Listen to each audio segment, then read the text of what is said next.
Hello, everybody out there. Welcome to Charcast, where we explore gaming and geek culture through the hills and hollows of West Virginia. This is Travis. I'm Dave. I'm Chris. I'm Doug. And we are live at Charcon, and we are all just making it through the day. It's been a crazy busy weekend. There are hundreds and hundreds of people here. There are events, crazy packed events, cosplayers, all sorts of stuff, hobgoblins. There's one. Right, there's a lot of great costumes out there. It's been a very busy weekend, so we're just bringing some information, live stream, let everybody know what we're doing here, and kind of talk some stuff. We're going to have some guests like Chris. Chris is a guest. It almost feels like Chris is a regular now. He was on the last episode we did, and here he is starting this one off. But today we're going to talk about Chris's dental issues. Yeah. It's developed a little bit in the past 2 weeks. So Chris, if you didn't know, is our cosplay guest of honor this year. He's the Gen Con cosplay champion from last year, and he's been up here. He did some teaching people how to create and apply prosthetics, and he made himself up, and he's been having fun. He's just been a rock star here, right? It is weird, man. I was just a regular schmo like the last time I was here. Well, eventually you'll just be back to being a regular schmo. Yeah, I'm kind of looking forward to that, actually. I've seen the way that you run your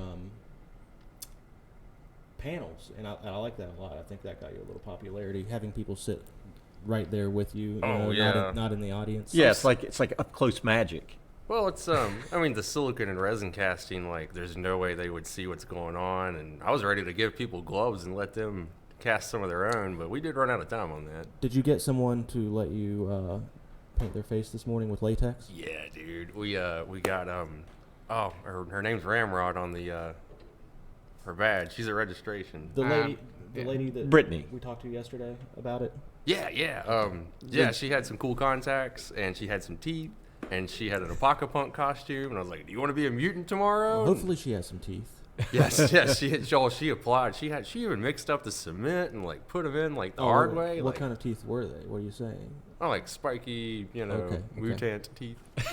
Okay. Yeah, her teeth are fine. They're perfect. Okay, good. That's a good thing. Yeah, we've been slamming busy this weekend for sure. I know over in the board game area, we just been. I mean, the play to wins are going crazy. The hot games this time, Ingenious, Tiny Towns. Those are two of the ones that are getting checked out a lot. And then It's interesting to see Ingenious getting some love all these years later. Oh yeah, man! It's people are scrambling. Gold West has been getting a lot of play. The Catan tournament was full up. Yeah. We got. I mean, it's just we're using. bursting I think at the we're seams. using every chair in the Clay Center and every table here. It's crazy. And Genius. Did I ever tell you in Genius that's Kathy actually likes that game, and the reason is because I taught her to play it on the iPad before she knew it was a board game.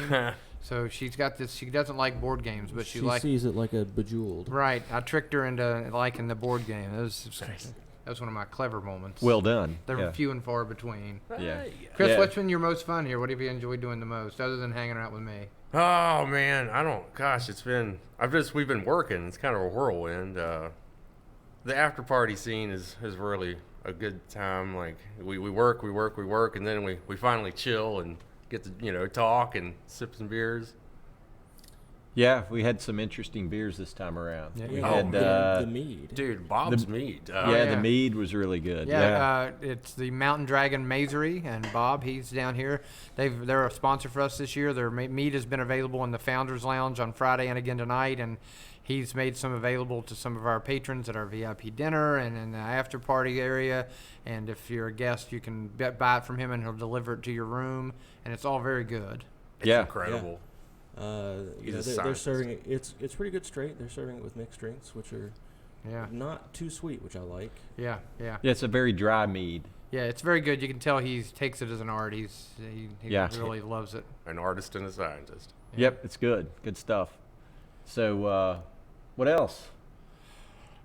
You have anything else you want to talk about? I don't know, man. How's Pure Steam doing? Good, man. Oh yeah. Junkyard Derby is in physical form finally. The first prototype game is downstairs. More will be pressed out in, I think, September.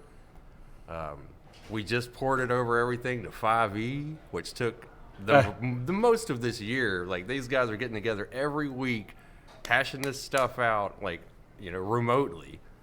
And, yeah, we're ready for 5E for Gen Con. Great. That's fantastic. Oh, we're switching Well, out Chris, here. we definitely appreciate you being All here as right. a guest. Tag and, out. And enjoy the rest of the show. Good job. We'll see you soon. See you guys. Yep. We're going to cycle through people here as we go. I think our next guest has arrived. Come on over and have a seat. Oh, it's Doug. Oh, Hey, welcome back. hey, I'm Doug. back. So our next guest is Nicholas Reynolds. He has the best genetics at the table other than me. So we wanted to talk with Nicholas because hopefully you guys saw our awesome commercial that we did, and Nicholas was part of that. Dave and I were too. Doug was the big part because he was behind the camera, and our sexy tech guy over there, Jordan, he was on camera as well. He had the big gun. He had the big gun, but Nicholas was the DM. Why don't you tell us about that experience? It was pretty fun. Watching Chris try to say things you might actually say at the table, especially. He was like, "Yeah, D20, Crit 20. yeah, that one came after all the crazy tries. That one came out perfect. I think that one was, that was the one when we did the take. I'm pretty sure we all laughed, and Doug edited the laughter out. I don't know if it was too loud, but we were all snickering because it was pretty funny. It was a good time. I've actually had a lot of people tell me that they came just because they saw the commercial. Really? Yeah. I Like Levi had some friends who only showed up. I've not to saw heard it. that, Well, that's- but I like that. That's awesome. That's the reason we did it. Yeah. I mean, that's good to hear. Maybe, and I sort of suspected that maybe that was a driver. Our attendance, we think, is up, and that maybe that was a driver. Yeah. So Well, they're all here to see that sexy old guy. Yeah, yeah, that's right. And we all assume that's us, me and Dave and Matt. We all assume we're the sexy old. Yeah, guy. it's this guy here. You Yeah, know, for a it's person that's got- definitely not you. For a You're person not that's old. Commenting about it and asking who he is, he could be more clear. Didn't someone comment who is that? And they Well, didn't the reply? comment was Dave's daughter went on and found Oh, the I hope that's person's not my dad. found the person's crush page or whatever and said, "Which old guy are you talking about? I hope it's not my dad." So, Well, it's a mystery. We'll never solve it. is there a male equivalent of a cougar? A creep? Is there a male equivalent of a cougar? What? Is there a male equivalent of a cougar? You're on Reddit. But is there a word for it? That was so weird, Jordan. Jordan, Well, that was just half weird. his gym teachers is the answer. Okay, so I guess that doesn't seem like a term of phrase, but No, that's just a little bit Yeah. of history with our high school and gym teachers and kids. okay, all right. Well, there you go. Oh well, okay. In my school, was a chemistry teacher. Now, I don't know how true it is. It's just rumors and jokes. I don't want to put Right. any slander out there. That's we're not right. slandering anyone. But Well, yeah. so while we're talking about the commercial, we're going to do more of those, right? That's what we're talking Yeah, about. it was fun. I'd like to do more. I think everybody involved has said yes. I'm excited to do more. So we've got some neat ideas, and we're gonna be brainstorming those up, and heck, maybe we'll end up doing a post Charcon one where they've made it somewhere and they're relaxing and splitting the spoils or something like that. Yeah, I thought it was a lot of fun. I tell you, it was amazing to see because we were there doing it, and it was amazing to see the finished product because I mean Right. that came down to Doug's editing, which Right. was fantastic. Oh yeah, the magic of the camera, right? So it really was neat to watch it and see. Oh, that's why Doug was taking that shot so that I could see how it was going to affect the end. Because when he was doing it, I was like, "What the heck is Doug doing?" Yeah, this is gonna be terrible. When you're doing something narrative, you don't film it like You can't. a documentary or like you would with your cell phone. It's not the same. Right. Well, but just coming in from it, never having done it before, it is a different experience, and you kind of get the idea of how much work is actually done on the editing piece. Right. That's like the bulk. That's what makes it all happen and come together, right? If you were talking about like a real movie, you've got a script supervisor who is looking at the script, which we were writing on the spot, and making sure like there's continuity and the people are saying their lines correctly. And there's a continuity supervisor. There's a separate editor. So there's someone doing like all the things that we had to do on the day. Yeah. And if you think about it like a movie, everything we did, they might have done like 3 of those shots in a day because they're so much more complicated Right, setup-wise and whatnot. I heard a lot of comments, and we got a lot of compliments of people saying that it was very professionally done. And I think it's certainly one of the best local TV commercials that we've ever had. I think he said Nick was better than Matt Mercer. Take that, I don't Dutch think Miller. anybody said that. You guys think we're better than Dutch Miller? I hope we are. Oh, yeah. Oh yeah. All right, well, cool. We just wanted to talk with Nick about doing that, and we're going to be doing more. So we'll all bring the venturing party and the tabletop players back to the screen soon. Yeah. Thanks, Nick. All right, I'm gonna Nick, go have find fun stuff out to there. do. I think we may have had another guest come in. Who's lingering over there by the door? Tag team. Tag team. Tagging in. Who's tagging in? Are there usually 4 people, in the ring in a tag team match? I don't think so. Not at least the same 4. If time. it's more than 4, it becomes a cage match. Right. That's a technical You can have term. 3. You can have a 3-man tag team. That's Sure. a- This So is like I- a Royal Rumble, and Nick just got out, and this guy Right. just got Yeah, thrown in. exactly. Right. Oh, yeah. Right. That's right. So this is Jason Matthews, the next guest. He's our game design guest this year, and we always like to have Jason here. He's been here. This is the 3rd time, right? Exactly. Right. He just loves West Virginia. I do. I mean, I've been to Alabama, so that helps. It's all about perspective. right? Exactly. Everything is relative. That's right. right. Yep. So you've been here 3 times, but it's the first time at the Clay Center. What do you think about this place? It's a great venue. It really is a great venue. I can't think of any other convention, full stop, that I've been to in a better place. Yeah. It's neat. It takes a little work to make it all fit right and a little mazy moving around, but once you Yeah. get where you're going, it's super And nice. we're busting at the seams this year. I mean, you can probably see the activity going on. Absolutely. I mean, it has an internal logic to the layout, but it takes a moment to figure out Right. where it is. Right. So what have you been into? So I really am terrible at word games, but I was just in a tournament for a game called Wordsy, and I Words. came in second. Oh, yeah. So Was it I feel fun? pretty good. Maybe Yeah, not it was kind of fun. playable. Yeah, well, Awesome.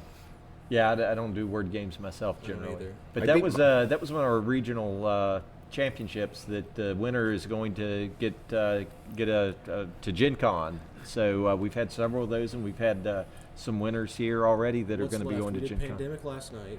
Pandemic. Well, the regional championships. This is through Envoy, but yeah, they did Nevermore, they did Wordsy, they did Ice Cool. I think is Yeah, going on. they were right doing it now. now, Yeah. And then last night, it was. Well, they did Coup this morning, and I guess last night is just escaping me for some reason. But they had 2 more last night, and there's a total of 9. Well, Mariah won one, right? Mariah won Diamonds. That's when Right. that Mariah won. Right. Yes. it's a really nice. I mean, the competition's very friendly, and the prize is great. You get Gen Con admission, and Right. they give you at least a bed at Yeah, Gen Con right. for Share of a hotel room. Yeah, for one of the nice hotels, and so it's a fun thing to play in. Excellent. Well, how's your daughter enjoyed Charleston? She, I think, is very surprised by Charleston, and she was here when she was a little girl, but she has no recollection. All these conventions sort of blend together when you're 6 or 7.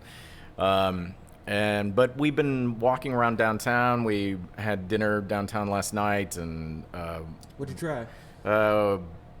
pizza and what's it called? Pints and pizza. Pints and Pies. pies. Yeah, pints and pies, pints, right, yeah. right. Pints and pies, Pies kind and of a pints, right. hipster pizza place. It's and not real pizza. It's like fancy. Exactly. It's good. It's not. That's not a discredit to it, but it's not. It's not a slice. It is not. It Did is they not. talk you into the grape or anything crazy? Our waitress, who was actually quite nice, was trying to talk us into crazy things, but we confined ourselves Because to. the grape is my favorite. Is I it don't really? go there without getting it. That's good. It sounds crazy. It's It- not. it it's, is crazy. It's not sweet. It's not like going to like Pizza Hut and getting a lunch buffet grape dessert pizza. It's pretty savory. It's almost. I mean, if you don't like pineapple on your pizza, you're certainly not going to like it. That is the thing. Pineapple she- should be on all pizzas. My like daughter pineapple loves pizza. pineapple. So if pizza, you like she's- pineapple pizza, the grape pizza is just like a less sweet version of that. how does grape pizza not turn into raisin pizza? It's a it good just question. doesn't. Magic. It's the It magic of the brick oven. The magic of the grape. That's right. They're not in there long enough to like, dehydrate. Well, I don't really I think know. it's a valid question. Yep. Valid question. That's a kind of happening part of town with Pies and Pints, and Adelphia's over there, and one of our supporters for our VIP right across the street, Rock City Cakes. A lot going on over there. Pies and Pints has a great beer selection too. That ice cream joint is there. Yeah, that was Ellen. nice. We didn't actually go there, but this morning we walked over to that cute bookstore Taylor with the Books. Taylor Books, Taylor and that Books, was yeah. that's really nice. good coffee. I Yeah, don't coffee drink was coffee, great, but I but understand. So you're hanging out that way towards the Capitol. There's a few places to eat and hang out as well. so the funny thing is, when I came here with Christian the last time, we really ate very well, and I remember exactly none of the restaurants, but he had spent his whole life on Yelp looking for places to try in West Virginia. I so- do that when I travel too. Yeah. Not in Yeah. West Virginia, other places, but not here. So I know. Did you ever get to sign that one game that? I absolutely did sign that one game. for All right. Ted's, He Ted's certainly guy. did. Yeah. yeah, That's that's funny. He it's, showed up. I said, "Did you bring? You're gonna have Jason sign your game?" Yeah. Yeah, that seems a little weird, but Yeah. whatever. Hey, that's all right. Yeah, that guy's he wasn't even able to come to the con, was he? Andrew? Yeah, right. He couldn't make it. Yeah, couldn't make it, but his game did. So Did you get some play testing in for your? I have not done that Is yet. it something you can talk about? Yes. Well, so I have, in theory, like 3 things going on at the same time. One is Imperial Struggle, which is the successor to Twilight Struggle by GMT, and all of that is in Ananda's hands now. So he's kind of running the playtesting and whatnot, and I've stopped worrying about it, and he can fiddle till Rome burns, and that'll be fun. All right. The second thing is something I'm doing with Queen, as you know, that I recently sort of reconfigured. It's about, it's a 4-player game, well, maybe 5 anyway, but it'll be the U.S. Civil War with the North and the South. At the same time, the French intervention in Mexico takes place, which is the actual history of it, which is France versus Mexico, and it'll be a 2-part war occurring at the same time where you're kind of partnered with somebody in the other war. well, that sounds cool. And it'll have a tower. So it'll be kind of Yeah. a family accessible game, but still plenty of history in it. And the third thing I've been working on is another card-driven game, but a different kind of focus. It is a jury trial, and it's the treason trial of Aaron Burr. So your objective, instead of influencing countries around the world or whatever, is to try and pick up the 12 jurors that you need to convict Aaron Burr of Sounds very treason. exciting to me. I definitely want to try that this weekend if we can find time. Yep. Because when I saw that, it was definitely that sounds fun. Yeah, it'll be weird. Nothing like nothing like. Definitely a different theme. Yes, that's it's for sure. definitely a different theme, and you know, Hamilton. That's is- good. I mean, you guys, you've done great stuff with things there- like that before, like Founding Fathers. I mean, Is there another solo game about that trial?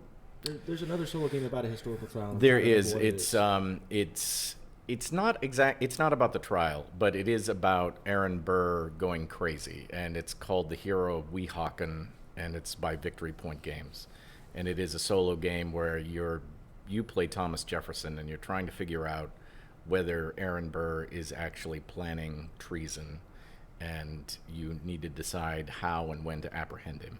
It's quite a good game, actually. If you're into solo games. If you're into solo games, and it's not about the trial at all. It's really, okay, is this guy up to something or not?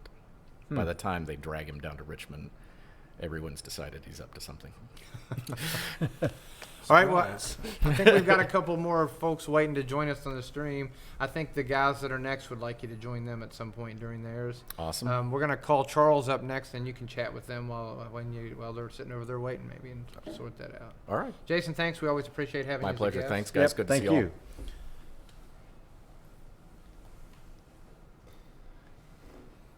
You have to tag in. Okay. There we go. Then the next wrestler in the ring. Oh yeah, brother. All right. All right. Hey, Charles, how are you? Pretty good. How about you? Oh, I'm tired. Yeah, you got a lot of work to do this weekend. The work is never done. You're the greatest showman of this I guess three-ring I circus. do feel like that. I should break out in song, perhaps. So this is Charles Urbach. Charles is our artist of the year. He's a great guest that we love to have. He's been here a few times. It's the first time we've had him as a guest, and he did great artwork for our program. And it's on the T-shirts, and we got it on your back. Yeah. I don't have my badge with me today either, but they let me in. So we're very happy to have that, and happy to have Charles. If you're not familiar with his art, most of you probably are, and you may not even know, because Charles did Crit, which is the Origins mascot, which is a very popular thing out there you can see associated with Origins. And so, what do you think of the show this year? I think it's great. The energy level, being here every other year for the last couple of years, I've gotten to see the growth. You know, you guys are intimately involved, so you see it little bit by little bit. But I was here, I think it was the second to last year. It was at the Civic Center, and that was a big venue, and there was a lot of gaming going on, and it was very much a gaming convention. Then I was here the first year that it came to the Clay Center, and it was energized, and it's a great venue. I mean, of all the conventions I've done around the world, I've never done one in a environment quite like this. And then I'm here this year, and what's been exciting to see is it's still a strong gaming convention. I mean, people here, they're playing games, they're signed up, they're using the games library, but there's also so much cosplay and other kinds of creative activities going on here. And you see that full age range. You see from young people all the way up to folks who've been playing war games for 30, 40 years. I mean, it's exciting to see that and to feel that energy level. You know, when I go to conventions now, people always ask, is it a big convention? Is it a good convention? Which, when you're talking about artists, that usually means, are you going to sell a lot of art things? Yeah. And my answer is always, when a convention is when I consider a convention a good convention, it's, do the people who are there want to be there and experience everything going on at the con? Are they excited to be there? And Charcon, it definitely has that. And the whole reason I found out about Charcon, probably 5 years before I actually made it out, was hearing people talk about it at Marcon and at Origins. They said there's this great gaming convention in West Virginia and you should check it out. Scheduling was a little bit tricky, but now I'm here and I spread the word as best I can. It's a great experience. The people here are amazingly welcoming. It's got all the attributes of a larger attended convention, but without any of the stresses and frustrations of that. It's like you come here, you get all the good parts of Gen Con, right, without all the other stuff. Yeah, I kind of explain Charcon as like Origins, only smaller, because we have a little bit of everything, but it's not overwhelming and hectic. And I think one thing we've got on other conventions is we're all getting our vitamin D in. You know, there's these huge windows. You're not locked indoors all day. You can see the weather. We can see the clouds, the blue sky, and even the various activities. We look out here and they're vertically stacked, so you can just look down and see what you're missing, what you've got to get to. Yeah, you can look out. You see people gaming on the balconies. I mean, it's crazy. I mean, it's a beautiful venue in its own right, and then you fill it with gamers and people who want to be here. You've got a staff that's incredibly supportive. You know, as they come through, Clay Center folks, I talked to a lot of them this year particularly, and they love having the con here. I mean, they're excited about it. They enjoy it. They're bringing their kids. I mean, it's a great. There's a great attitude and a great spirit here. Yeah, you can't underestimate that. I mean, how it's such a different feeling working with people when they want you to be there, and when the Clay Center staff dresses up in a cosplay outfit, it's like, wow. Yeah, I saw Ripley from the Nostromo here. You know, she's got her new. It's awesome. I love it. I explain it as, we don't claim to be the classiest convention, we're certainly not, but I think we're in the classiest venue. Yeah, there you go. Right. All right, well, Charles, I've got one final question before we let you go, and thanks. All right. Could you tell us all what a meeple is? Well, there's a funny story about that. Well, to answer your question, now that I've been properly educated, it wasn't so much that I didn't know what a meeple was, it's that I didn't know what it looked like specifically. That's one of those terms that you hear thrown around a lot. But see, I've never played Carcassonne. Okay. I've never played Settlers of Catan or any of those games. I haven't even played most of the games I've worked on. So yes, I've achieved my geek cred at Charcon, learning what a meeple was. Well, there you go. So, there you can say you learn something I think every now day. you can, if you're doing art for a game, you can do it having in mind there are going to be these silly little starfish-shaped dudes on the board. Well, I messaged a couple of my friends, afterward and sent, posted pictures of stuff, and they're like, oh, that's one of those game pieces from the thing. It's like everybody knows, but see, I just didn't know what it was literally. I knew what its role was in the game, but not what it looked like. So So we're glad we I can know, help you. and knowing is half the battle. That's this is where you right. got to come out and Go, Joe. Roadblock comes out and lectures me about gaming. Yeah, we like you know? we like to teach people when they come to Charcon. Yeah, there we go. Well, But thanks for you've stopping taught us. by. Taught Well, us thank a you lot for too, including so. me. I mean, yeah, it's been an absolute blast this year, and I'm hoping I can come back. It's absolutely. Oh, yeah, very absolutely. good It's experience every year. Thanks for the great art. Thanks. Thank you, my pleasure. You can tag in the next guests. Yeah, all right. They're cheating. It's two. It's two coming in at the same time here. That's illegal, Bye. isn't it? I don't want to get rid of it. It's us. We come after people with actual talent, and you get these schmoes. So, hey guys, what's up? So, if you've got to, go do something, maybe watch the last episode of Stranger Things. You got about 20 minutes. You can go take care of that. So it's good to see you guys. Yeah. Well, join us. That's where we're glad. Oh yeah, to have you here. did want us to come, Yeah, right? yeah, I assume. You were here, I assume that's why. So if you don't know these clowns, it's Jeremy and Patrick from Blue Peg, Pink Peg. Do we have to throw out any peg heads or anything? Yeah, peg heads. Yeah, that's right. I guess say that for Rob.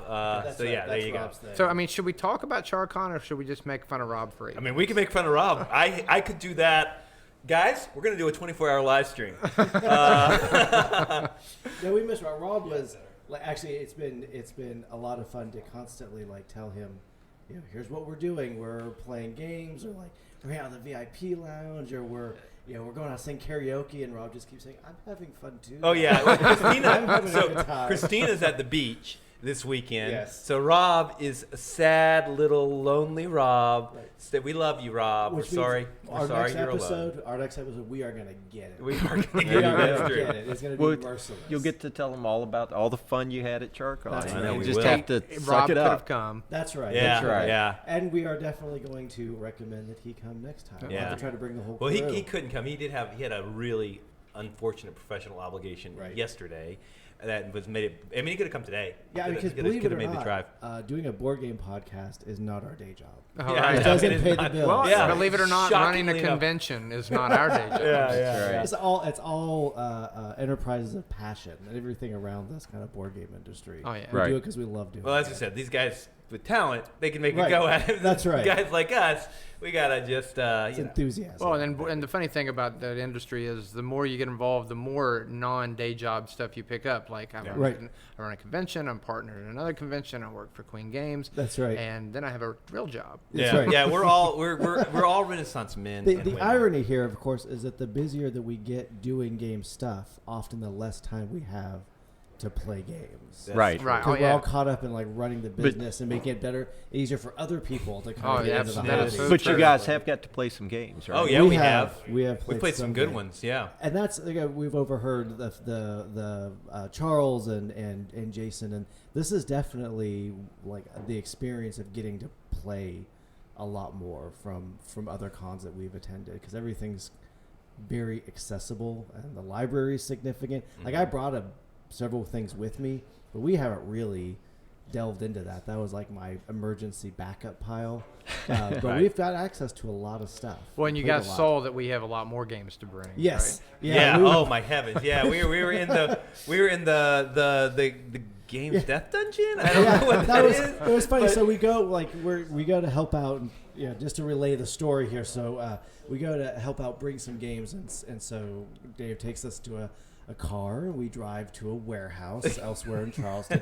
Not thinking anything of it. He hands Patrick and I two giant, empty, human-sized roughly containers. You could put two in there if you chopped them up yeah, right. Yeah, think anything of it. Then we get to an elevator. Again, no big deal. But then it starts going down. And for whatever reason, the moment the freight elevator started going underground, I looked around. I'm looking for escapes. It was like we brought our own coffins with us, guys. Yep. And it was very creepy, but we It was did super see, creepy. It was, but there was a million. Yeah, it something was games so down there. cool. There was just boxes, and we got the privilege of being able to build these things up over multiple trips. I want to We play should that bring game. that one. I Oh, wanna we should bring play that one. I Yeah. mean, yeah. So like the library here contains a big portion of that, but not all of that because that would be madness.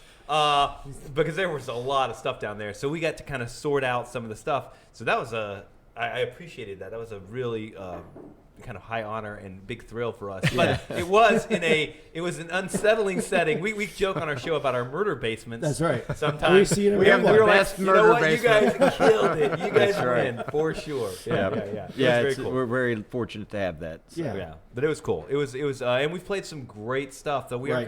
are getting into our content, but that's all right. We'll talk about it all. Yeah, we're loading. Oh, up you the can hold reviews. off. Yeah. You got too.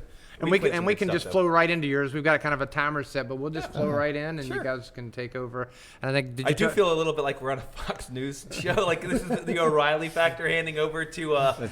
somebody else where they come in and they talk to each other for a while, and then the next show starts. You know what I'm talking about, right? No, Like, I don't know what you're Oh talking yeah, about. But I'll, but like you know, I believe you. I see You're it trustworthy. predominantly on those things, but I think it's on CNN too. Like all these night talking head shows always has. I think Lemon and the other guy does whatever his name on these different networks. They always have a guy that talks, and they talk for like 3 minutes, and Yep. then the next show And starts. then they and I pass feel like off we're the in baton. that place right Yeah. now. right. Yeah. The transition. That's So right. I guess so. Thanks, Obama. Right. That's the go-to. Right. Right. But anyways, yeah, we've been having a great time. I think I heard some other people say early. Well, I want to hear about this Aaron Burr thing. I walked in during the middle of Oh, that, yeah. so Yeah. now I'm like, what? I want to ask about all of that. But I'm super excited about that opportunity. But no, I will say I've heard people saying this. This is the quintessential. That's the word I'm looking for. The quintessential family con, in my opinion. Yeah. And I mean that in two ways. It is for families. We've seen so many families here. People with their kids walking around, doing their thing. I mean, we're here with family. Right. But also, this con is a fammy, right? Like the Absolutely. people who put this con together clearly love each other, clearly enjoy spending. Well, we'll put that in quotes. They do have a murder basement. Yeah, There's probably a little bit of fear versus love yeah, going on have here. affection for each other and enjoy hanging out with each other and know how to party with each other, I might add. So it was a blast, and we've had so much fun with you guys, and it is sui generis for sure. Like it's not like any other con I've been to. I've been to other regional cons, I've been to the national cons, but like this is its own animal, and to its credit, very much so. Like I haven't experienced something that's just so relaxed and easy. Like so, I've just been like so many, and again because of what we do, so often the cons feel a little stressful. Hectic, They're yes. Right. they're like you need a break from them when you get home. You Right. need to take a day off sometimes to But I'm feeling relaxed, and like I'm gonna leave this con feeling recharged. Now, we haven't done Saturday night yet. Right, the after dark so, party. yeah, the Right, after dark that's party right.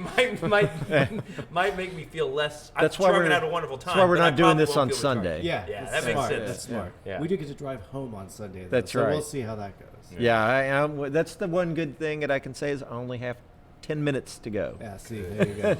Yeah, that's cool. So, That's and very then cool. I'm home. Yeah. But yeah. And this venue is like the space we're in is in a lounge, and like so we're doing the drawing thing. The events, you guys. Can I say your events planning is the best? Like you guys have the coolest sort of collateral events, to entertain the family. I'm telling you, if you have a chance to come with your family, come here. They will be entertained. Like you guys showed in Avengers, not in Infinity War. Infinity Wars on the giant HD planetarium, Right. mega screen. And then we were in here in the lounge where there was a mazery, so you could get mead, which was good. I mean, it Very was good. really good. And they had people drawing cool stuff, and people would give these endowments. They'd shout stuff out, and it would be it was cool. It was so cool that they would draw it, and then people got to have it. Guys, out of the park as far as that stuff. We try to have a good diversity. I mean, we don't want it to be all about board games or whatever. And one of our big principles is we're willing to try just about anything once. And if it succeeds, then we fine tune it and keep doing it. And if it does, we've had some failures where Yeah. Well, you you lose gotta take money doing chances. something, whatever. We had and some, you just don't do it just again. the event didn't go off, or it just Yeah. didn't go over like That we happens. expected, and then you just you chalk it up to experience. You move on, and you and I tell you, we've done some had some crazy ideas, and every once in a while they work out. They So pay off. Well, when it that's hits, kind it of the hits. nice thing about a smaller convention is you Yeah. can try some different things, and we have to because we need to cater to a wide audience Right. to get people to come in. So. Yeah. Well, you guys have But nailed it. yeah, I'm- we're glad you I'm guys impressed. Appreciate that. We're glad you guys came and you're having a good time. I mean, that was the whole goal, right? Yeah. Yeah. Well, So- you succeeded, for Very- sure. Very well done. All righty. Well, you ready to Well, do this, yeah, Jeremy? let's sign out and you put it, pause quick, Doug, and we'll let him move around. And so, Yep. anyway, thanks for watching our stream. So we'll see you soon. We'll have a post-show episode that we'll put together and talk about all sorts of crazy stuff. And we'll see you soon. I'm Travis. Dave. And I'm Patrick and Jeremy, but we aren't. You'll see us again in a little That's bit. right. Yeah, I kind of hijacked this situation. And I there's believe. Doug. And Doug, right. Thanks a lot, everybody. Well, guys, we'll get up and you guys can take over our seats. And did you guys?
Hey, everybody, welcome to Blue Pig, Pink Pig, but not really. Here we are live from Charcon. And you are. I am. Oh, right. I'm sorry. I totally forgot how we do our Yeah, show. we have a show. Hey, everybody. My name is Patrick. This is Patrick. This is Jeremy. And This is Jason Matthews. yeah, There we Jason go. Matthews. Thank you very much. So Jason agreed to sit in with us for a while to talk about some of his stuff. So we're going to start talking to Jason a little bit about what he's done and what he's got on the horizon.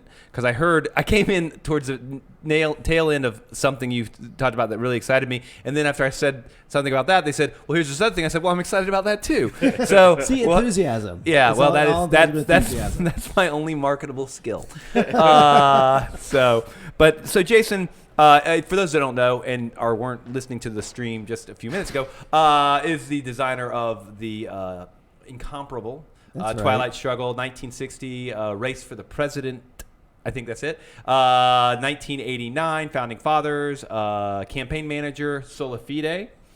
You got your. If you don't know, any designer of hobby games that works in the historical space must do a Protestant Reformation game. It's in their bylaws, Right. From what I've heard. And so, tell me, because I love Sola Fide. I think it's a great little 2-player game. Very much a under the radar game. It's got a neat kind of progression of how you unlock the different regions and how that push and pull of the Catholics sort of get, influence and control in one area, but then you may give that up in lieu of, there's a couple of like X and Y's vectors you've kind of got to control on in order to make things work. And I love the sort of the back and forth on that. So how did you come to design? Are you Catholic? Is it part of the catechism that you had to? I mean, I'm trying to get into heaven like everybody else. So I was approached by the owner of Spielwerks, which is a small German publisher, and like everyone else at the time, they were trying to put a game together in time for the 500th anniversary of Martin Luther King. Oh, so that's why there was a rush That's on why those there were a titles that billion year. of them. Yes, Gotcha, exactly. gotcha, That's gotcha. That's why I have a Playmobil Martin Luther. That's awesome. So he approached me at Gen Con, and he was like, my wife and I love Campaign Manager, and we think it works for the Protestant Reformation. Now, I was somewhat less convinced that The theme would work. the theme would work, or Campaign Manager translated so precisely for the Protestant Reformation. So then I started reading everything I could on the Protestant Reformation, which is truly fascinating, but layers and layers Right. and layers of history to it, and all of these precedents that come before it, and it's super interesting. And so I approached him, and I'm like, look, I've done all this reading. I think we could come out with a game at least as complex as Twilight Struggle, maybe more so. And then he's like, well, I need it in 6 weeks. And I'm like, okay, you'll get Campaign Manager rethemed. So does that? But is there still an idea in your head that's like been germinating since then that you want to play with? I mean, the one difficulty with that is that Ed Beach has done kind of a seminal game in the same area called Here I Stand, which is It's a great game. which is quite a great game, and a CDG, the same kind of thing that I would do. Yeah. But I do think there definitely is a game just about this question of religion and how it evolved within Christendom. Right. So, because Here I Stand is it's such a political game. It's at a the end of the political day. game, right. Like, I mean, you have that side game between the Catholics and the Protestants. I don't think they're called that in the game, but functionally the same. Maybe they are. And they're doing their debates and kind of doing that, which I think is an interesting sort of tension that they have to focus on that, and it makes them, of course, vulnerable to military action and political kind of intrigues that you can use as like I always play France. Like I've gotten like with the group I play with, we play it always once a year, sometimes twice a year. We do a big potluck. And somebody's responsible for preparing different stuff, but like we all rotate around the main meal, and we'll play it all day. Like we'll make a big day of it where we spend like long periods of time negotiating at side rooms, kind of working out deals and stuff like that. But the way we've kind of fallen into it, we've done it for 6 years, is we all play the same nations, Oh, right? that's interesting. So that we all kind of really get. We'll play it occasionally, side plays like at cons and stuff, and we'll just play whatever we play. But like, so we can all kind of really get into the style of that particular sort of nation. Like the guy that plays the Ottomans has gotten really good at kind of using those shipping routes and doing something. Like you realize how to play your particular nation.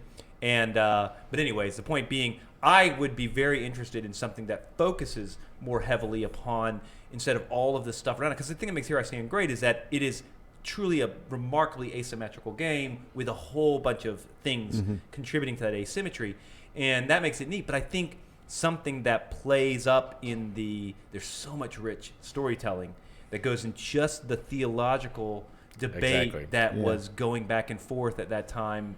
I think there's something to be explored there. Absolutely, and the other thing that Here I Stand doesn't explore at all, but is an important part of the Reformation and the Counter-Reformation, is that, in point of fact, the Lutherans split off from the rest of the Calvinists, and there is a very bitter and almost its own game intra-Protestant problem where those guys are hacking at one another and killing one another, just as the Catholics.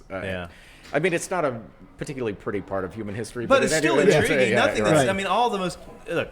Very little of human history is especially attractive. But I mean, anytime you have a period in history where we had something that was monolithic for centuries, within like lifetimes fragment so completely, that's a rich area to mine for all kinds of struggles. Which leads me to ask: clearly, you work within a fairly a particular range of kind of material, right?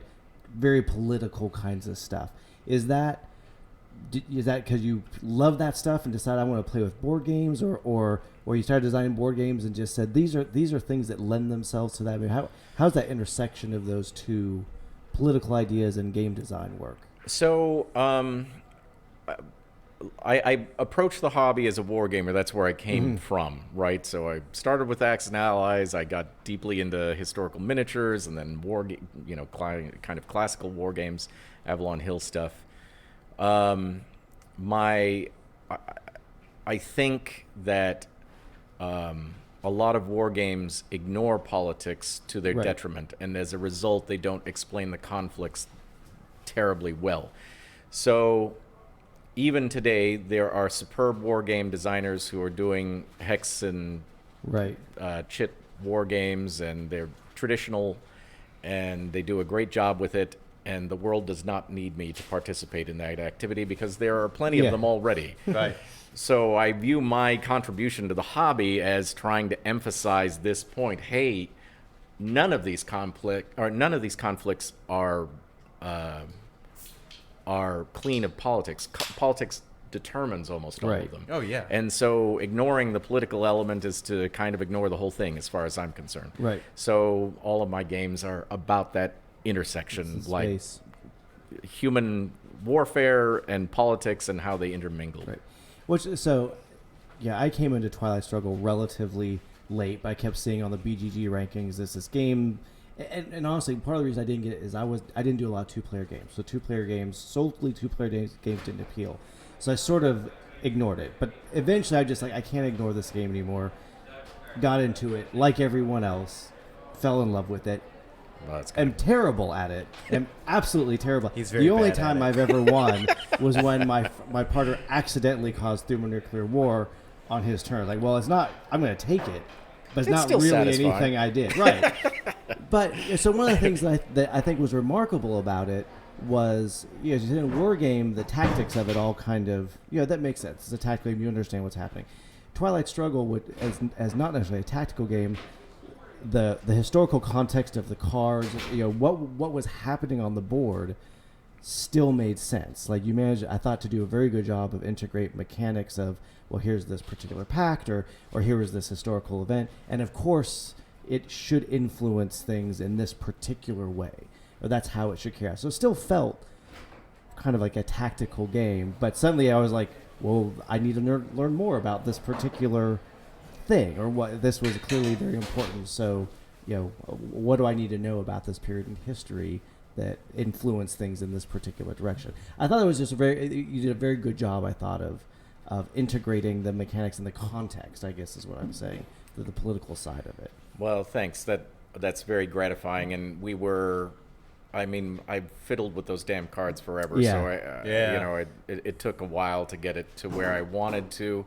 And, I obviously, I've said this in a ton of interviews about the game. We very consciously designed the game to be the cartoon version of the Cold War. Yeah. Not so much, and I don't mean that necessarily critically, Right. or that the history is bad necessarily, but we wanted the game to feel like the Cold War as it was experienced. Yes. Right. Political scientists, after the fact, or actually during the damn thing, examined the war, and all of these things were not true. The domino theory was not true. Countries did not Right. automatically tumble one right after the other. But the game's designed to But sort the of- game designed is that way because the governments behaved as if it were Yeah. true. Yes. Even if it didn't turn out to be true, Yes. everybody, while the Cold War was going, thought, okay, well, this is how it is. Yeah, that's interesting. I can totally see that sort of.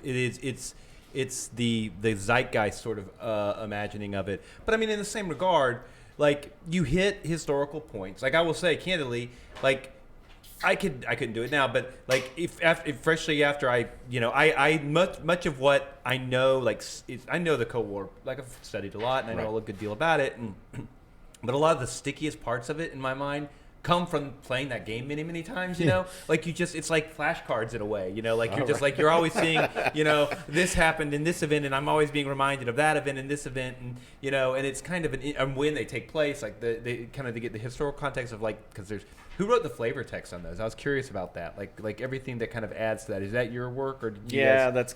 that was, Ananda participated in a bunch of things, but he sort of left the core of the history to me, and like you, I lived through most of the Cold War, so it's sort of second nature. Yeah, for sure. Yeah, but it's interesting to think about, the various moments. There is kind of something about, you definitely hit all the most dramatic moments, like the shoe and like all these different things. Like I'm like, I remember when that happened, and I wasn't alive. To be clear, I wasn't alive when Khrushchev slammed his shoe upon the table. But it was something that was discussed in, as a... It was still in the collective memory. Even we were kids, it was 20 years or 10 years before I was born, whatever. But that moment was so defining. Yeah. It was still discussed, and people would reference it culturally. Yeah. Oh, for sure. Yeah. I mean, it was appearing on Saturday Night Live when I was watching Saturday Night Live. So Exactly. clearly it was still, it reverberated. But if I visited the UN with my children and I slammed my shoe on the desk, they would wouldn't not get mean it. anything. They wouldn't Now, get if you it. threw a shoe at somebody, right? that's probably the Shoes have go through outside- history. There's always key shoe Hey, moments. you can have that one, by the way. Shoes through history. So I know. So Patrick's going to ask you a little bit about some of the Yes. stuff you got coming up, but I want just one other question real quick, since a lot of what you're got coming up is still more historical stuff. When you're playing in this historical area, how much do you go, I've got to get this history right, or I've got, if I'm going to include this, I have to figure out how to make it realistic or representative, or how much do you go, this was an important moment and I need it in there for the game, but I'm going to sacrifice history to The the mechanics. mechanics? Or is that something that even does that No, something I you think about consider? it. I consider it a lot. I had this conversation with Volko. I was a play tester for Wilderness War. Okay. And when I had originally play tested it, Volko, for very historical and correct reasons, had stacks of units, and they were assigned to particular regiments, and you had to keep the regiments coherent. And so you spent a good deal of the time of the game like flipping stacks to make sure you had the right number of regiments in your stack and that everyone was coherent. I'm like, Volko, this may be 1,000% right, but it's not fun. Yeah. And you need to strip this game of everything that isn't fun. Right. And that I still approach game design that way. And I really, lately because I so admire this when I encounter it in somebody else's design. Anybody who manages to stuff history in it and doesn't make me learn a rule, that's what I love. Yeah. And so I really have been focused more and more on, okay, how can I make a historical point without adding a degree of complexity or a whole new mechanism? Well, so it's experiential. So the Yeah. engagement with the event, the historical event, is experiential for the players. They Right. understand it because of what they're doing, not what you've told them. Exactly. Yeah, that's cool. Well, tell us a little bit about some of the stuff you got on the horizon. We've had so much fun talking with you here. We do want to respect your time, but I do want to hear about some of the stuff you got on the horizon because I'm sure many of you guys just heard this, but so what? Sorry, guys, but I'm not going to get to watch the stream thing with this guy next to me. So I want to ask. So what do you got on the horizon? Okay, so I who knows what order this will come out, and hopefully all of it will be done before the end of next year. Some of it'll maybe be before the end of this year. Right. But Imperial Struggle, which is something Ananda and I have actually been working on for a decade, and there were all these legal complications for why we couldn't complete it. He had a job at a computer software company where they had very rigorous IT or intellectual property rules. So we had to stop and la la la la. Anyway, it's very far along now, but he is in the tweaking phase, and it's all over with him in California, and he may tweak until Rome, burns or whatever, and so we'll see how that all goes, but it's made good progress, and it's really quite a good game right now. If he stopped and published it, it'd be fine. But he's trying to get every little Last detail. little to tweak, it. yeah. Mastery, Yeah. when And well, this is the problem, right? So Twilight Struggle is good. I would rather him take from now until the cows come home Right. to make sure it's great. That's right, So yeah. that's fine. The second thing is something that I'm doing with Queen Games. They had decided that they wanted to get more directly into the American market with kind of American topics. And so they had originally asked me for a Civil War game, one of their dice tower things on the American Civil War. Okay, well, first of Okay. all, I'm down for that because I do love that mechanic. Okay. So they're like, okay, we'd like to do a Civil War game. I'm like, okay, I could do a Civil War game. Why not? But then they're like, and we would like it for 4 players. Like, well, It's going to be a from challenge. my point of view, the American Civil War is really a binary undertaking. But I was like, but you know what could be done, and what most Americans don't actually realize is happening at the same time? While we are fighting North and South, France invades Mexico using the Civil War as an excuse, and there's there's a whole conflict happening underneath us.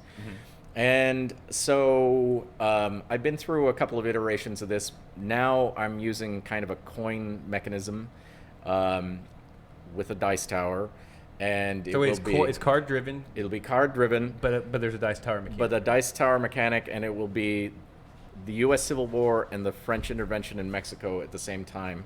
And the Confederates will be sort of aligned with the French imperialists, and the North with the Mexican defenders, and it'll be both wars happening simultaneously, and you're allied with one of the powers on the other side. So, because this is not a historical event. To what extent were So those? it's weird. To Yeah. what extent were those alliances? Those are consistent real. with Those are very real. So the nation, the United States was aligned with the Mexico. Mexican, And they just after the so no hypocrisy had no significance for the after the Mexican American War. They were down for that. Like there was enough time water under the bridge, as it were. So it's funny because Grant in particular. So Grant sees the French intervention in Mexico actually lasts a year later than the Civil. It starts like a year. It starts a year later and ends a year later. Okay. And so Grant was pissed that the French had used this as an excuse to, they're like, this is nonsense. We warned towards the end of the Civil War when it was very clear who was going to win. Lincoln had he told them to go rattle sabers, and the French start getting very nervous. The Austrians drop out because they're like, oh, this could get ugly. Right. And Grant turns a blind eye and sends tens of thousands of rifles and artillery to the Mexicans to support the end of the war. That's super interesting. And the Confederates, so as you know, the Confederates had been pursuing getting recognition from the French and the English from the get-go. And the French, they really wanted to recognize the Confederates, but one of the reasons that they couldn't is if they recognized the Confederates, they were concerned that would immediately bring the United States in as an actual belligerent in their effort to deal with the Mexicans. Oh, that's so interesting. So, And there's a ton of weird cross sections about it. is there like a political kind of like? Do you have a political track you're dealing with, like, or is it all? Is it mostly on the field? It'll be a little. It's on the field. You'll be able to assist your allied power in the other effort through various mechanisms in the game, and you have to try and make sure that they win and you win. Okay. So is it like a team? It's essentially yes, Okay. a That's team. interesting. Yeah. So it's that's very cool, and I mean that's a big departure for Queen. Well, I mean, I think that's pretty fascinating because I've played a lot of Civil War games, and I've never encountered that, even in like the flavor text or nothing has ever suggested there was anything in that period of history going on. I knew of it. That's beyond. about the extent of my Yeah, I mean, knowledge. maybe- I try to stay But I up. think that's fascinating to incorporate that. Yeah, into it's weird that no one mentions Yeah. that the whole continent is actually at war at the same time. Right. It's as if Well, it does highlight. I mean, not to get too much of the history, but like everyone was super concerned about how is this going to play out. Oh, for sure. Right. Like, there were global political and economic ramifications for how this little fight in the U.S. resolved. Yeah. Right. But we don't think of it that way, and games don't having ever captured that. They all very much captures the tactical and resource side of what's happening between those two powers. So, well, good for Queen for engaging. Yeah, you on yeah, that. That's it'll be that's a interesting. great idea. Yeah, it'll be, and the game itself will be sort of light-ish. So because it's a tower, what do you? Yeah, there's so much randomness. Yeah. But it's a fun. I mean, as far as randomizing, it's a pretty. Yeah, I interesting agree. way It's to go an about it. amusing way for sure. Yeah. So, Yeah. And anyway. it creates very gratifying. The thing I love about the Cube Tower, like Shogun's a game I very much enjoy, but because of the dramatic reveals, like it is so fun to drop you'll have a game handful, of it, and I drop yeah. a handful of my stuff in there, and one comes out, and I'm like, jeez. But of course, then you're like, but for me, I'm always like, I got 14 in there. Just want to remind you, I got 14 in there, so you might want to stay away. Right. The Exactly. emotional occurrence of the gameplay will mirror the emotional occurrence of the. Yeah. Well, do you have a timeline? I know you said with the Imperial struggle, you don't really have a timeline. Is there something for the So Queen? I need to have I did a redo of the mechanism, the card mechanism mostly, and so I have to have a working prototype again for Gen Con. Okay. So will anyone get to demo it at Gen Con? I mean, yeah, sure, why not? Okay, Well, well, then track our friends track have this guy down. Yeah, our friends Rob and Christina have marching Yes. orders from us. So if you're watching, you guys, you're not. We know that. But if you were, hypothetically, you're gonna have to get the blade in. So, well, that's cool. Well, listen, man, we're gonna let you go. I do want to hear about your Burr title. Okay. That's the one that's got me. I love colonial and post-colonial history. Is just like my bag. I love that stuff. So tell me a little bit about this. So the last game is a more traditional two-player game for me anyway, and another card-driven game, but the topic is weird. So the topic is the treason trial of Aaron Burr after he was busy shooting Alexander Hamilton. In New Of course, Orleans, he runs off. Well, he shoots Alexander Hamilton, gets thrown out of the vice presidency, decides that he's going to do something crazy like maybe create a kingdom of his own, and after some horrible investments. after some yes, of course he goes broke like everybody else in these circumstances, and then Thomas Jefferson gets wind of it and has him in the game. Of course, you play either the prosecution or defense, and rather than trying to place influence in Poland or Bolivia, you are trying to convince the 12 jurors of his guilt or innocence. Yeah. And there are a lot of crazy things about this trial. There are a number of founding fathers all over the damn thing in the defending Aaron Burr. On the other side of it, of course, Thomas Jefferson is one of the leading figures of the trial. He's dictating basically the prosecution strategy.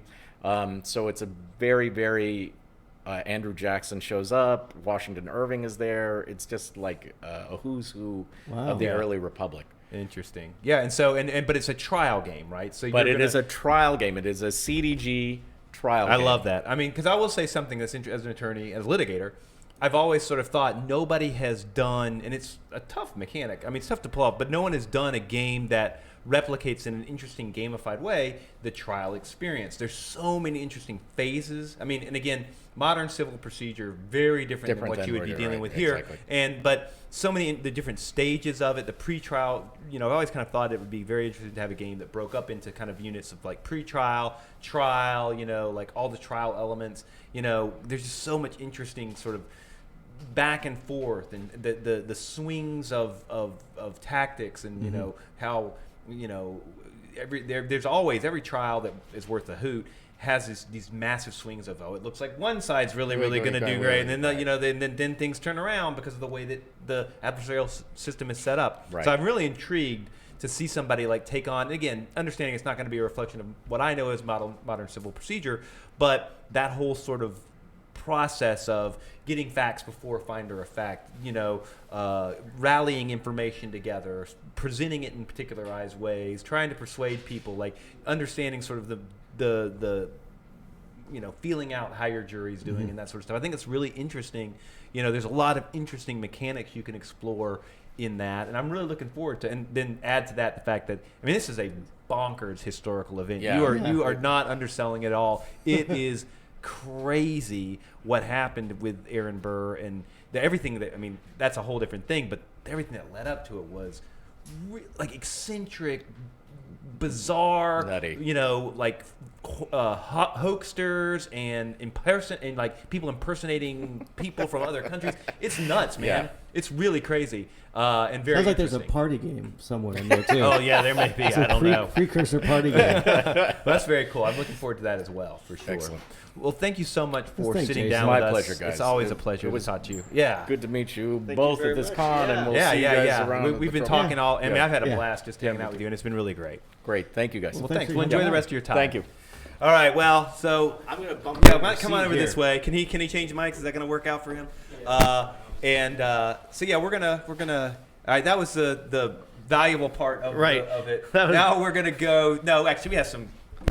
We have some great things to say. No, and everything we say is great, but you may or may not get anything out of it because it's these two knuckleheads. Well, what we're going to do a little bit here, Yeah. and the time we have left, is we are a board game review podcast, and so we've had a chance to play quite a few games. We have. We've played some new ones, new to us, and to some us. brand new Yeah, games. new, yeah. So I thought we'd spend a little bit of time sharing some of a little mini reviews of That some of sounds this good. stuff, and Understanding that you're probably going to hear about this stuff again on our podcast. we will try to leave it just tasty enough that you will want to download the next show and listen. This is the game. Did I like it or not? That's You'll right. have to listen to a full episode That's right. to find out. So, but what I want to start with Okay. is what we did last night. Do you want to? Yeah, let's So do that. let's do just that. go with the big one first. Yeah, let's not bury the lead. And so this was Yinzi. Yep. Right? Yinza something. See, already, if you're not familiar with this, the whole That not, pretty much- we're on not knowing how to brand. pronounce We are something on is brand. so a Spielworks title. Yep. That is limited release. right. And it's basically it explores. I'm guessing a post-imperial, or maybe I don't know. The imperial subtitle is something in the Shining Ming Dynasty. So the Ming Dynasty. Okay. Yeah. So it's because the fact that it involves foreign trade had me a little Yeah. wondering, was the Ming Dynasty the dynasty when they opened up to the West? I thought that was. Anyways, it doesn't matter. Somewhere in that period. I don't know See, a lot about. the guy who knows history just left. Yeah. So yeah, you're stuck we're with us speculating. guessing. Yeah. Japan's a country, right?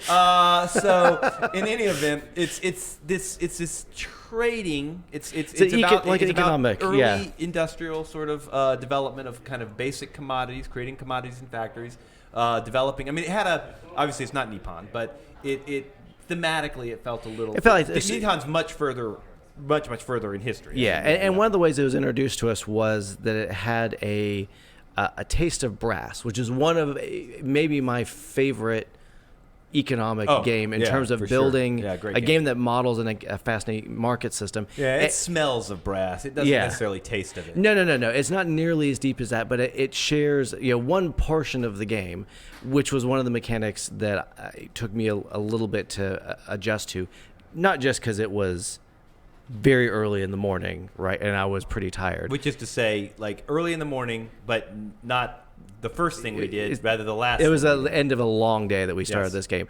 But a key part of the economic system of the game requires the other players to sell things to markets to make resources available for you.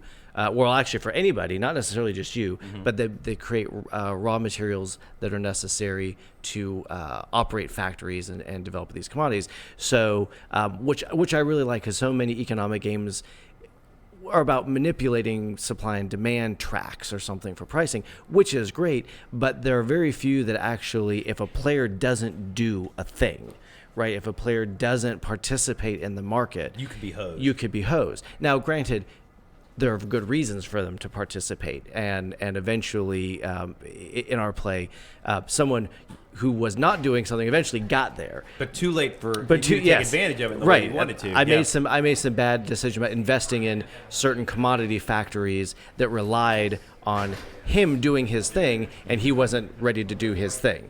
So it was this was a fascinating part of the game, and I think one of the most interesting parts of the economy that it builds. A little difficult to learn at midnight. Yeah, so the thing about this game, and I agree, the economy of the game was very interesting.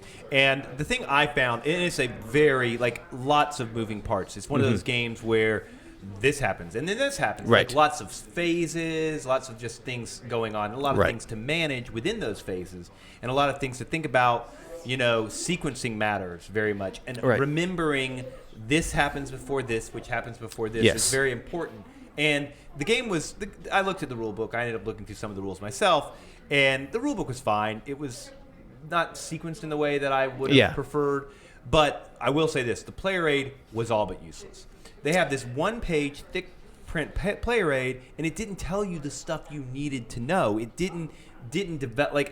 I know what the phases are. I could remember that. What I couldn't remember was how I have to do this or what the exchange is for that. Things I needed to get prompted on wasn't on the player aid. It was a little frustrating to me. The one thing, though, that I did find very unique and one of the more novel mechanics of the game is it's a card-driven game, and everybody has in their hands these cards. And there are two basic work phases. On the top of the card is these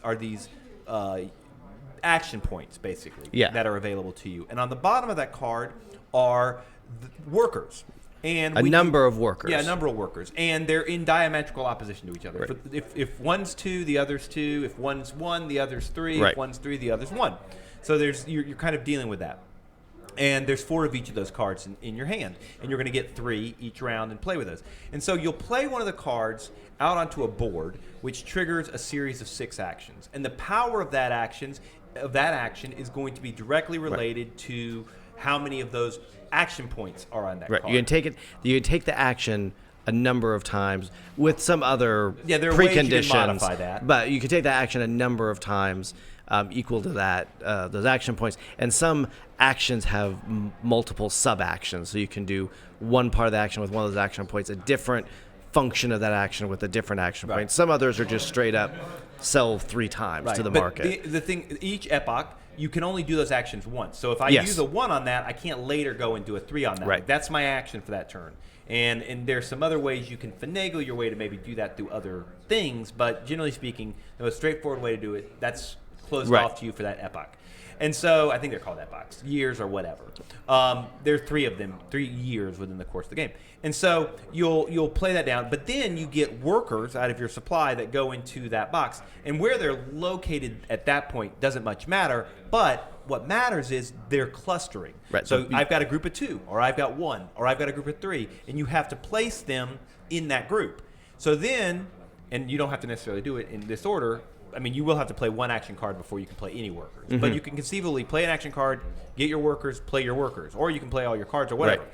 But then you can take those workers and you can put them on a whole different range Area of of- yeah. areas, and they're powered by the number of workers that you place. Right. And some of them have a prerequisite. Like the way most of them work is that instead of powering it, the prerequisite for this space is 3. Or the prerequisite for this space is 4, and there's ways you can store people Right. or do things. So there are certain spaces that you have to have a certain number of workers to be able to unlock. Yes. And once someone uses some of these spaces, they're closed to others. Many Right. people can use. And the thing that's kind of interesting is that the first phase, those action things, are the development phase. They're where you get your produce developed Yes. and you gather your produce, you ship your produce, you turn it into a commodity, but then turn it into the market, sell it to the markets. But then later you will use this other set of areas in order to take those products that have been sold to market and now convert them into commodities Right. and ship those commodities or load those onto ships that are bound to different destinations so you can get benefits based upon that. And the opposition of these two actions creates this scenario where you're playing an action point game, right? Everyone has access to those particular actions when you play that. They're called fortune cards. There's fortune actions and worker actions. So anyone can do those fortune actions, right? But the worker actions are classic worker placement. Patrick gets there before me. He puts his 3 workers there. I can't do that. For some of the spaces. Other spaces, there are some sharing spaces, and then there's some spaces that the majority of workers trigger something. There's a war track, and depending on who has the most workers at the end, we'll get points. And if you satisfy enough, whether or not you defeat the invaders or you lose the invaders, and Right. there's stuff that goes. But with the point being is it does an interesting job of integrating those two different kinds. It's not just a worker placement game. It's not just an action point game. Those two things are interrelated. Your ability to do one is directly affected by how you make decisions for doing the others. Yeah, and I thought it was a very interesting sort of engaging way, very novel in a lot of ways, very like a game that, I mean, for me, I will say this, I was able to basically, as we got into the game, I was like, I knew what I was going to do any particular year.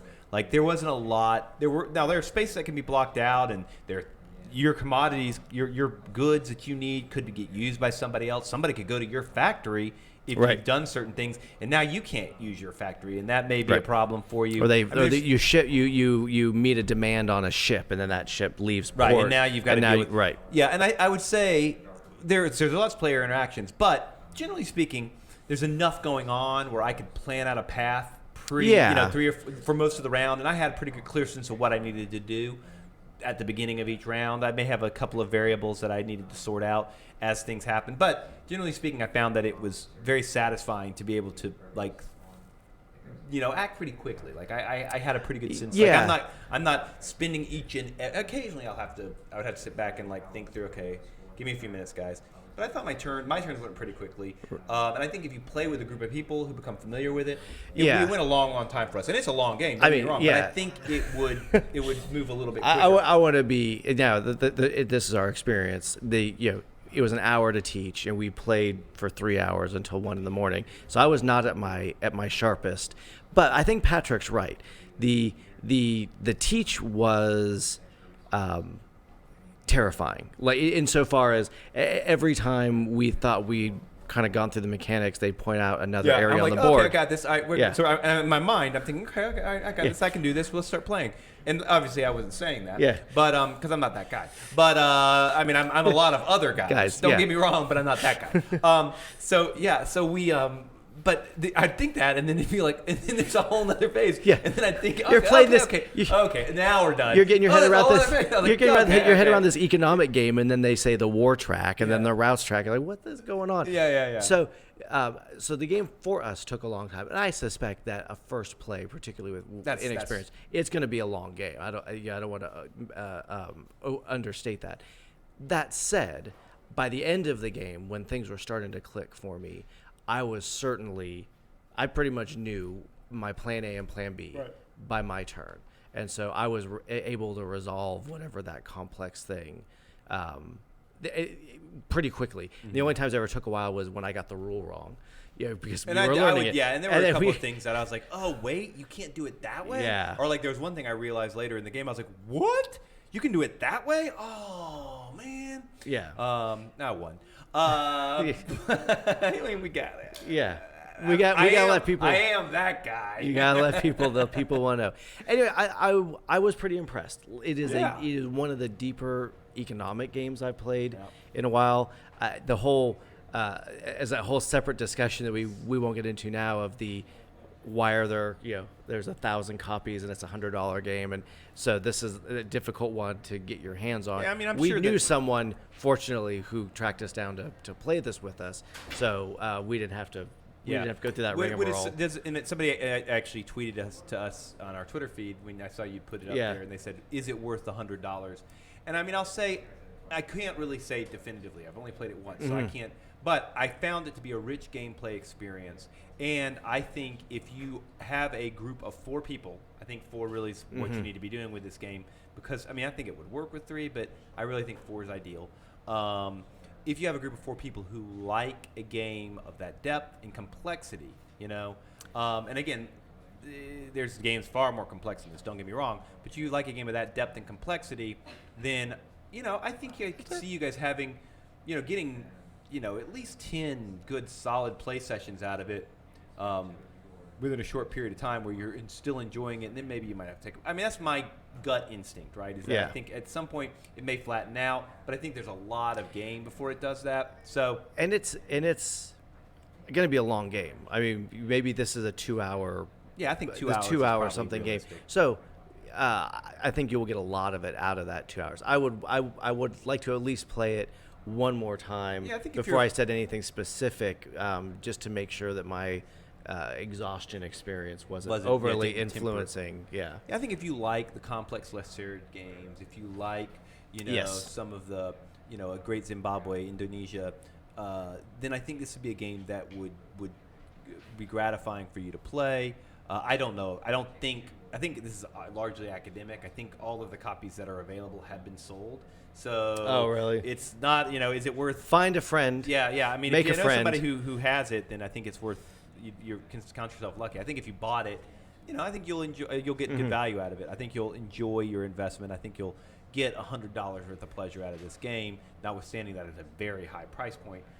The game, there's definitely a scarcity factor into that. That's built into that price. But it's still well put together. And it is a space. It's a table hog. I mean, it takes up a lot of table space. Finding someplace in a hotel lobby to play actually it? play this was a game Yeah, but unto we made it itself. happen. Yeah, we made it happen. After a couple of trials and errors, Yeah. we're like, nope, that play is not going to work. Let's try this. So, well, what else? What's another thing that you found that was? Yeah, I'm thinking one of the nice things about being at Charcon, and I mentioned talking earlier to Travis and Dave, was that I've got to play some older stuff. I've got to replay, and if you've listened to the show, you know that one of the reasons that we're here is I brought my girlfriend's son and his friend, so we've been really playing a lot with him. He's been to some other science fiction cons and so forth, but never really into a big kind of board game convention, and so. We've been engaging them, playing a lot with them that they want to play around with. We have finally, as of this live stream, got them to go off on their own, and I hope they have by now. They're outside tracked the down. door. I can see their faces. Press. The idea here is to get them into some RPGs because they're very big Pathfinder and RPG guys. And candidly, it's intimidating to go play an RPG with a bunch of people you don't know, a bunch of adults you may not know. So I get it, but we've been trying to encourage them because I think they will, if they do that, they will be glad they did. Just for the experience. The gameplay may or may not be the best they've ever had, but I think getting to know that you can play these games with people you don't necessarily know, it's something worthwhile. It's funny. I have done every time I see anybody who in the game area who.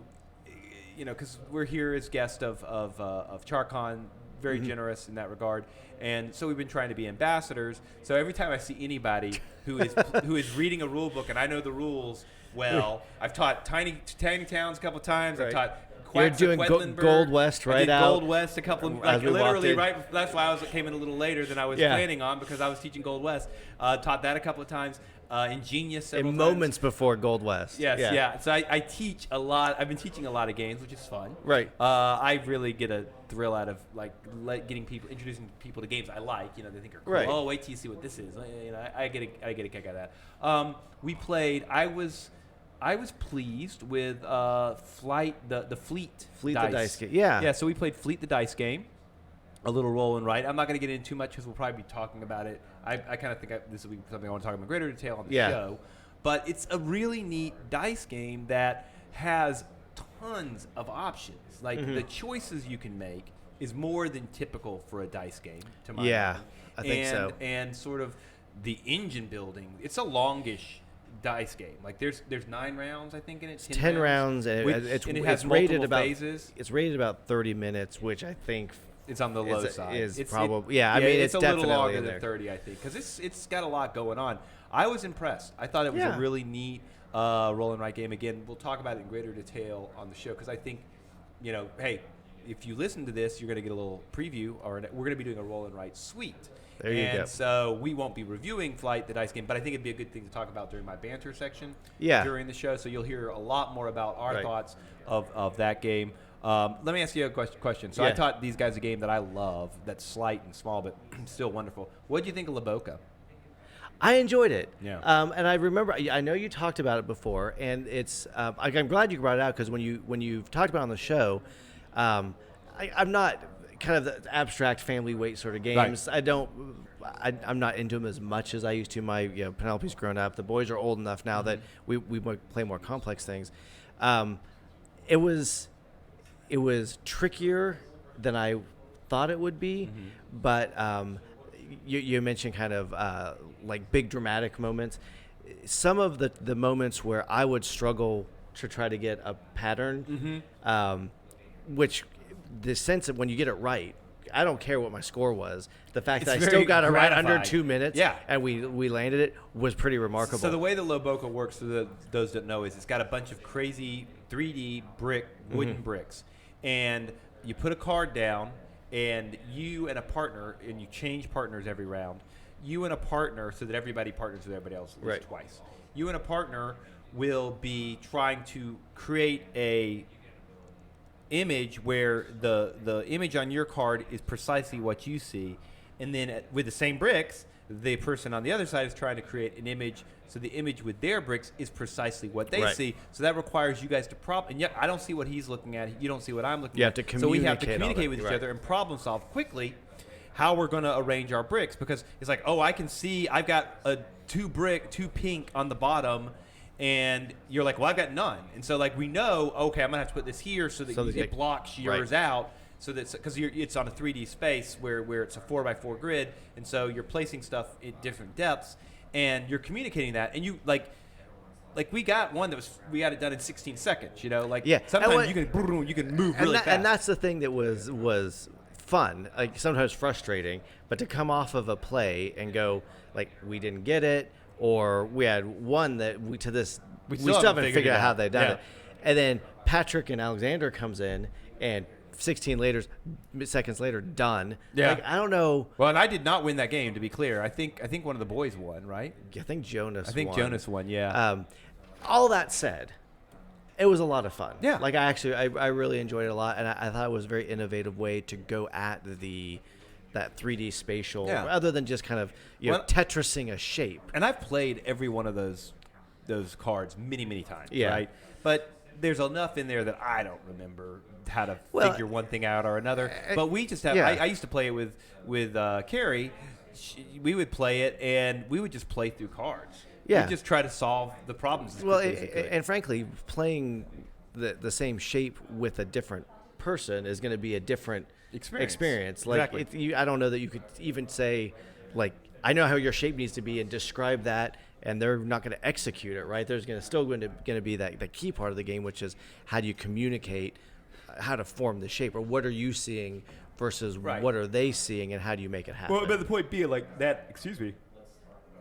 We've not been sleeping much. In the podcast, we would have edited that part out. Yes, you guys are live, and and to be honest, I've been yawning over here to the side. Typically, you don't hear that. So But anyways, yeah. What was I saying? Oh, but the point, like that one we didn't solve. I've done that many times before. Yeah. I Sometimes don't remember. you just get stuck. You like we. Well, you get your mind. It's interesting. Like it's very much about like. Sometimes if you just like if your way of conceiving of it works out, right, then you'll get it done really quick. But sometimes you'll get stuck into one pattern, and you just can't think about the placements in a way that makes it. It's just it's. I love it. I think it's a great little level of frustration, but.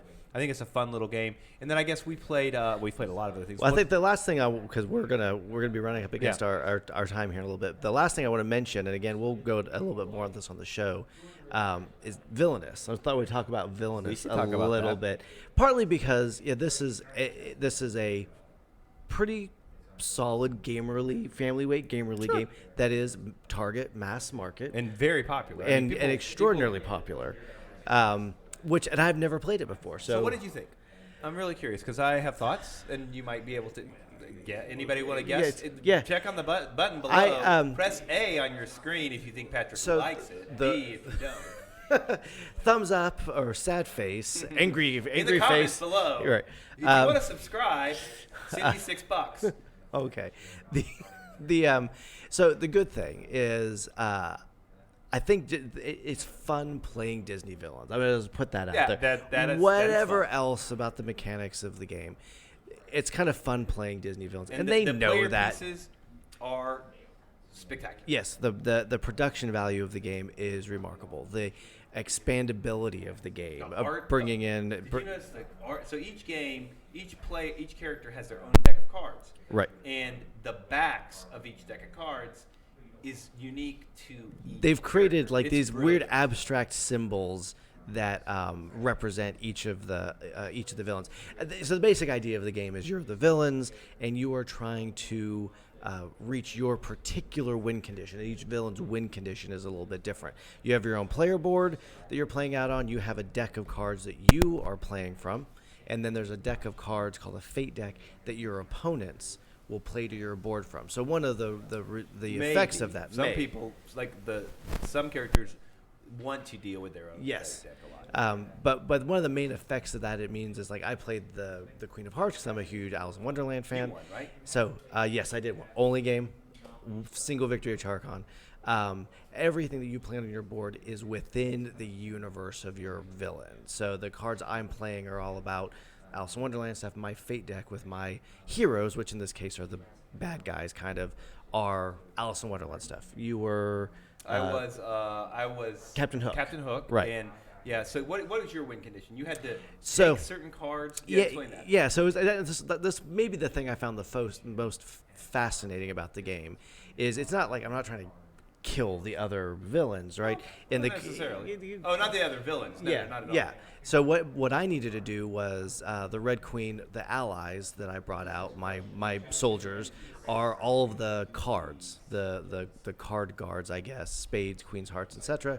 And you pull them out the board, and there's a way to activate them later that turns them sideways, taps them, so that they become wickets. Because if you recall, in the cartoon, certainly, she's playing croquet, and the cards all have to bend over. Croquet in the book too, yes, right? yeah. So they have to bend over to form wickets, and then she's hitting the ball across. So what you want to do is your player board has 4 locations, and you need a wicket at every location, maybe multiple wickets, and then you have to play a particular card that you draw 5 cards from your deck, and if the strength of those 5 cards is less than the strength of the wickets, which is highly likely, you win. Completely different sort of thing. But you still have to get that card, right? Completely different thing than Alexander, who is King John. He just had to have a bunch of power. Yeah, he had to get 20 power. That's all he had to do. And then but what's interesting, so here's some things I like about the game. It is very neat that he's got his hand, he had to get a lot of power. And simultaneously, a lot of his actions, his cards, and his actions for that matter, are keyed around sort of finding ways to get power. Get power from other people, get power when other people do things, et cetera, et cetera. But a lot of his fate cards, the enemies, so you'll be like Robin Hood, Maid Marian, and stuff for him, will take power from him, or leech power from him, or make it impossible for him to get power. So there's a nice synergy of like the you're being targeted in the same way that you're being able to work. So like your main mechanism is your deck is all designed around sort Right. of Right. frustrating or accommodating that. Right. And but that's really neat. That's interesting. And there are a lot of different things that happen with the sort of the combat features of it, where I can put with your fate deck, Right. I can put heroes in front of you at locations, and you got to deal with them. I was Captain Hook, and what I had to do was I started with the location that was locked. I had to unlock that location, and then I also had to get Peter Pan out of my deck and get him moved all the way across my board, which would take generally 4 actions. There were ways you can make that more efficient, and then I had to beat him. And I was really set up to do that. The problem is the hand. There's lots of ways that my cards were all keyed around me getting through my fate deck. I wanted to get to the heroes. I wanted to get the heroes out in front of me. I wanted to get them out in front of me, defeat them, get rid of them, so that I can finally get to Peter Pan, right? And theoretically, I could get Peter Pan right away. But on top of that, I had to get through my other deck of cards, and I had to get to the card that unlocked the Hanging Tree. And for me, that card was the last card, literally the last card in my deck. And there was beyond, like I was taking turns where I just was like, well, I'm discarding all my cards this turn because I got to get rid of 4 cards so I can get 4 cards because I got a big deck of cards I got to get through. Right. And I'm like, I'm not getting there. Right. And I had everything set up. I was like, I don't need to do anything else. I just need to get there. I got everything set up. So once I finally get this Hanging Tree unlocked, I can start moving Peter down. But it was like, I was like, I'm not going to, I wasn't going to win that game. So the good stuff I thought about was the theme and some of the ways they played the theme out through the win conditions of the villains. The downside, and this is something I'd kind of heard before, and I think this played out in our game, is that because the way that you target an opponent is by you take an action to pull from their fate deck, you can it's very easy for everyone to decide to pile up on the perceived winner. So I think the only reason I won was that someone else was doing well, and everyone was so piled up on him that I just kind of slipped through. In fairness, right? Like he would have won the very next. Well, he would have true. won immediately after. I mean, there was no way To not we were do going to that, stop right. him from winning. By the time, like we'd done everything we could, we delayed him as much as we possibly could, Right. And he was going to win, so we needed to deal with him. But yes, you were able to kind of sneak in there. And, not really, because you set that up. But right. You did get a card you weren't expecting to get, and Right. I knew your take the shot card was in your discard pile. Yes. I assumed it was the only one you had. So I I'm like, assumed well, I'm so not too. worried about him Until Right. he has completely depleted his hand. I'm not going to Right. worry about it because he's got to go through his hands again. Right. I'm glad there was another one of those cards for you because that would have been brutal. Right. It you would know? have. Well, So- listen, we have used up enough. We've of your used the time. So 58 minutes, 59 minutes at this point. So yeah. This is how Blue Peg Pink Peg works. So you may hear some more of this. No, if this was Blue Peg Pink Peg, we'd be at it for 2 more hours. We wouldn't be reviewing games yet. So, but we want to again thank the folks from Charcon for inviting us here, inviting us on the live stream, letting us play some games, being such wonderful hosts Yes, indeed. for the weekend, and we highly recommend it. And I expect we will be back. Yeah, I will say, if you're watching this after the fact, and or during the fact, but you're not here, I gotta say, if you have kids between the ages of, I'd say 9 and 14, you need to think seriously about this as being a regional con experience for you. It's short enough that it's manageable. It's in the summer, so you can take the kids without having to take them out of school. It's super. The hotels are cheap. Like you can get out here for a nice weekend and do it very efficiently, and everyone in your family will have a great time. Even if your kids aren't heavy gamers, there is a ton of stuff to do. I should Right. say, right in the building that they're at, there is a children's science museum that looks like a blast. That's not that expensive to get. I think it's like $6 to get into for the day for kids. It's just there's not a lot around the area in Charleston, but in this building and in this area, and they are doing so much stuff for families. Right.